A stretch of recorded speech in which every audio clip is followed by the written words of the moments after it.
You know, there's a very known professor in New York City whose name I'll omit, and I always love mentioning his story because he struggled with faith for a long time, and he always talks to people about this. And he was an atheist, and he came back to Islam, and he says, I read a line from Muhammad Iqbal, and it just shut me down. And all my research was finished, and I said, there's no running from this. Muhammad Iqbal, rahimahullah, he says, sure, you can deny God, but how do you deny Muhammad? Alayhi salatu wassalam. In other words, sure, you can be immature and say, I'm not going to believe in something I don't see. Case closed, stop talking to me, right? But how do you deny someone who lived in the flesh here, who God communicated with? How do you deny the reality of Muhammad sallallahu alayhi wasallam? How do you explain that? We need to revisit that.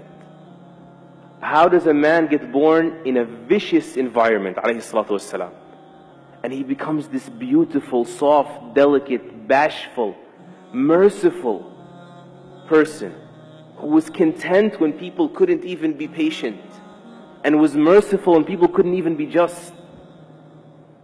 And he was gentle with kittens, and he praised people for taking care of animals. And then on the battlefield, he's on the front lines.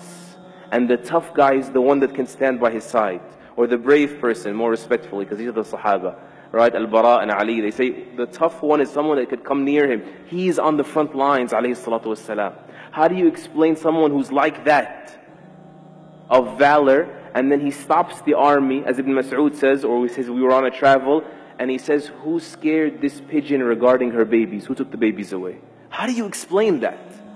How do you explain the only person in human history that has ever removed racism from society successfully? And I think you know it's alive and well in the United States. The only person in human history that has ever removed alcoholism effectively,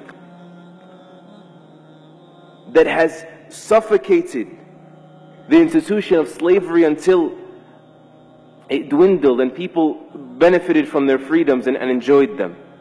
How do you explain that he, alayhi salatu wassalam, becomes the most influential figure in human history? Alayhi salatu wassalam. How do you explain that? We need to come back and find shelter in these things. There's only one explanation. There's only one logical explanation.